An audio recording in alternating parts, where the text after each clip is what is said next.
రాయగిరిలో RRR నిర్వాసితులతో సమావేశమై వారి సమస్యలు అడిగి తెలుసుకున్న తెలంగాణ జాగృతి అధ్యక్షురాలు కల్వకుంట్ల కవిత గారి కామెంట్స్. తెలంగాణ జాగృతి జనంబాటలో భాగంగా యాదాద్రి భువనగిరి జిల్లాకు వచ్చాం.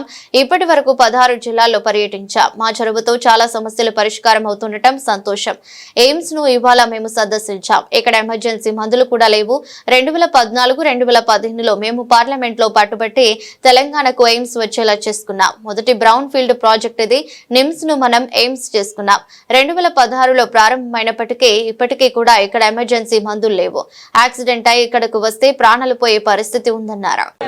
తెలంగాణ జాగృతి జనంబాటలో భాగంగా భువనగిరి జిల్లాలో ఉన్నాం. భువనగిరిలో ప్రస్తుతం బస్వాపూర్ కట్ట మీద ఉన్నాం. మేము బస్వాపూర్ ఒరిజినల్ ప్రాణహిత చెవెళ్లలో ఓన్లీ చిన్న 0.8 TMC చెరువులాగా ఉంటే దాన్ని రీడిజైన్లో 11.7 TMC కింద పెద్ద రిజర్వాయర్ కింద కన్వర్ట్ చేయడం జరిగింది. దానివల్ల మరి చాలా మందికి బెనిఫిట్ అవుతున్న మాట వాస్తవమే. కాకపోతే బస్వాపూర్ గ్రామస్తులు ఎవరైతే ఉన్నారో కంప్లీట్గా వాళ్ళ పొలాలన్నీ కూడా పోయినటువంటి పరిస్థితి. ఏదైతే వాళ్ళ ఇండ్లు ఉన్నాయో అక్కడ ఇప్పుడు లిటరలీ రిజర్వాయర్ పక్కన ఉండడంతో చాలా పెద్ద ఎత్తున నీళ్లు ఊరడం కానీ కొంత 40-50 ఎకరాలు మిగిలి ఉంటే వాటిలలో కూడా వ్యవసాయం చేసుకోలేని పరిస్థితి కానీ, అదేవిధంగా ఇంకా చాలా మందికి దఫాలుగా కాంపన్సేషన్ ఇవ్వడంతో పరిపూర్ణ న్యాయం జరగలేదనేటటువంటి బాధ గ్రామస్తులందరిలో కూడా ఉన్నది. కొంతమందికి అసలే రాలేదు దాన్ని మొత్తానికే కట్టలో కలిపేసుకున్నారు. ఆల్రెడీ చెరువు నీళ్లు సగం వరకు పనులు కూడా అయిపోయినాయి. కాబట్టి ఇప్పటికీ అధికారులు అయితే రెస్పాండ్ అవ్వడం లేదు. మరి అధికారులు ఎవరైతే రెస్పాండ్ అవ్వడం లేదో వాళ్ళందరినీ కూడా మేము డిమాండ్ చేస్తూ ఉన్నాం. కలెక్టర్ గారు పరిశీలనకు రావాలి, ఒకసారి బస్వాపూర్కి గ్రామస్తులందరితో మాట్లాడి ఎవరెవరికైతే కాంపన్సేషన్ రాలేదో, ఎందుకు రాలేదు, ఎక్కడ ఆగింది, ఏంది అనేటటువంటి విషయాన్ని స్పష్టం చేయాలని చెప్పి నేను డిమాండ్ చేస్తూ ఉన్నాను. అదేవిధంగా కుంభం అనిల్ గారు ఇక్కడ ఎమ్మెల్యేగా ఉన్నారు. మరి మీరు ఎన్నికల ముందు అనేక హామీలు ఇచ్చిండ్రు. ఇప్పుడు ఇక్కడికి రండి, గ్రామస్తులతో మాట్లాడండి, పట్టించుకోండి. ఇక్కడ భూమి పోయినటువంటి యువకులకు ఆనాడు కాంగ్రెస్ గవర్నమెంట్ ఉన్నప్పుడు ప్రతి ఒక్కరికి కూడా జాబ్ ఇస్తామని చెప్పారు. భూమి పోయినటువంటి వాళ్ళందరూ కూడా ఇప్పుడు ఆగమైపోయినటువంటి పరిస్థితి ఉంది. ఎవరికి కూడా జాబ్ ఇవ్వలేదు. సో ఈ విషయాలు కూడా స్థానిక ఎమ్మెల్యే గారు పట్టించుకోవాలని డిమాండ్ చేస్తూ ఉన్నాను. గ్రామస్తులు అనేక సమస్యలు చెప్పిండ్రు.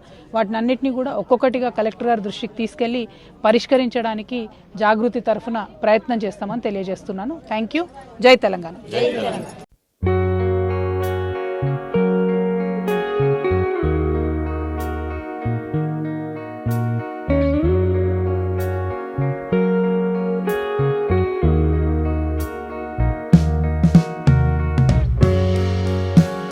జై తెలంగాణ. అందరికీ నమస్కారం. ఇవాళ తెలంగాణ జాగృతి జనంబాట కార్యక్రమంలో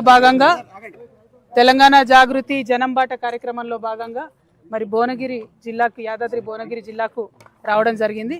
ప్రత్యేకించి ప్రతి జిల్లాలో 2 రోజుల పాటు ఉంటూ ఆయా జిల్లాల్లో ఉన్నటువంటి సమస్యలన్నింటినీ కూడా చూస్తూ ఆ సమస్యల పరిష్కార మార్గాలను వెతుకుతూ ప్రభుత్వాలను నిలదీస్తూ ముందుకెళ్తున్నాము.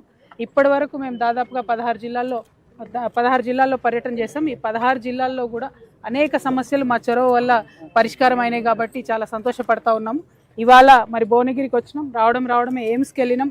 ఎయిమ్స్ 2015-14 ప్రాంతంలో నేను పార్లమెంట్ మెంబర్గా ఉన్నప్పుడు కూడా చాలా గొడవ చేసి పార్లమెంట్లో నిలబడి మాకు కొత్త రాష్ట్రం వచ్చింది, ఎయిమ్స్ కావాలని పట్టుబెట్టి తెచ్చుకున్నాం.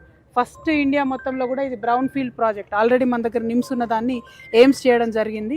ఆ తర్వాత ఇన్ని సంవత్సరాలకు కూడా 2016లో ఎయిమ్స్ ప్రారంభమైతే ఇన్ని సంవత్సరాలకు కూడా కనీసం అక్కడ ఎమర్జెన్సీ మెడిసిన్ దొరకనటువంటి పరిస్థితి ఉన్నది. ఎవరైనా యాక్సిడెంట్ కేసు పోతే వెనక్కి పంపిస్తున్న పరిస్థితి ఉన్నది. ఆ డైరెక్టర్ గారితో మాట్లాడడం జరిగింది. అల్టిమేట్గా అక్కడ ఉన్నటువంటి ఎయిమ్స్ డైరెక్టర్ చెప్పేది ఏంటంటే, ఎవరైతే ఇప్పుడు గుత్తేదారు ఉన్నారో, కాంట్రాక్టర్ ఉన్నారో, ఆయన బిల్డింగ్లు కట్టడంలో చాలా ఆలస్యం చేస్తున్నాడు.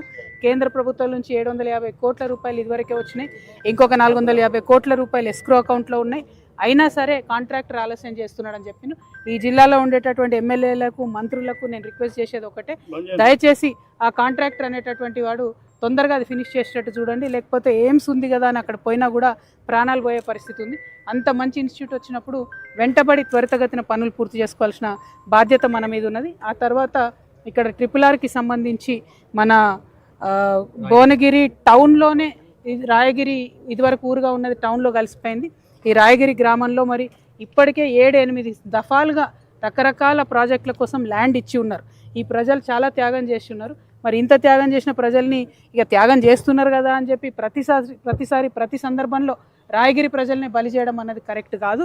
ఎందుకంటే ఇప్పుడు ఏదైతే RRR ఈ ఏరియాల నుంచి పోతున్నదో దాని అలైన్మెంట్ ఇదివరకు 2 సార్లు మారింది.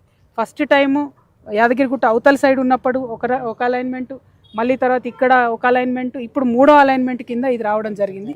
దీనికి కంప్లీట్గా దీని వెనుక ఉన్నది నాయకుల యొక్క అవినీతి అని స్థానిక ప్రజలందరూ కూడా చెప్తున్నటువంటి సందర్భం. మరి ఇప్పుడు అధికారంలో ఉన్నటువంటి కాంగ్రెస్ పార్టీ కూడా ప్రియాంక గాంధీ గారిని కూడా తీసుకొచ్చి మేము RRR అలైన్మెంట్ మార్పిస్తామని చెప్పినటువంటి సందర్భం ఉన్నది. నేను ఇవాళ డిమాండ్ చేస్తున్న కాంగ్రెస్ ప్రభుత్వాన్ని, కోమటిరెడ్డి వెంకటరెడ్డి గారిని, మీ జిల్లాలో మీరు కూడా స్వయంగా కలెక్టరేట్లో కూర్చొని ఒక్క గుంట జాగా కూడా పోనీయ మీ రైతులకు అని చెప్పిండ్రు.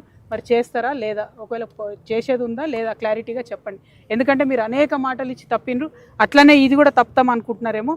కానీ మేమందరం కూడా వారికి మద్దతుగా ఉంటాం.